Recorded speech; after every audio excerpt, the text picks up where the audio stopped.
Just make sure the Twin Falls field office knows. I think that's a pretty windy area down there. And then they have events throughout the state.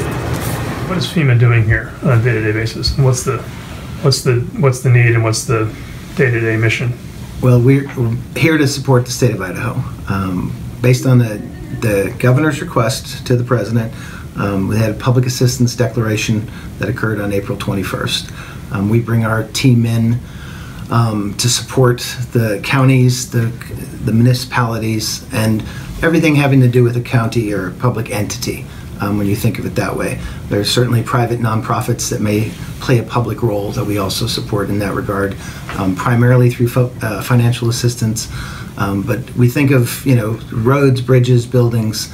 That's the public assistance side of the house. Obviously, they affect the people, but that's the primary responsibility right now at the request of the state, and that the president declared a major disaster declaration.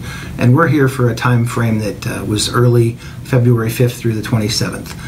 That's the occurrence that we're talking about, even though there's ongoing flood fights that the state is still deeply engaged in.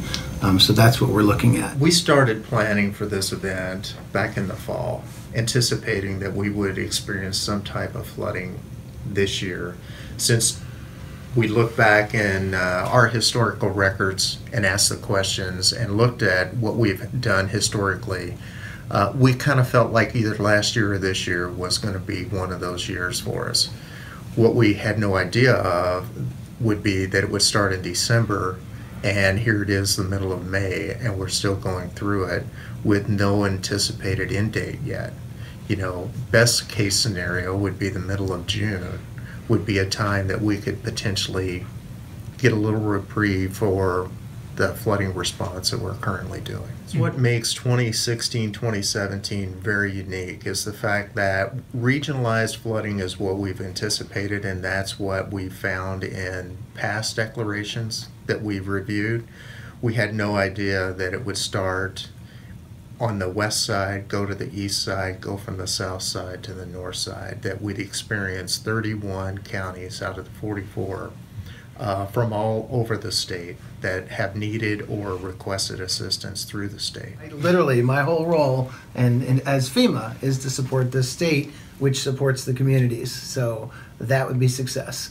The fact that we're out there in the field, the fact that any questions that are asked we can answer, that that we don't have lapses, we don't have let regulations get in the way of saying yes for whatever we can legally do.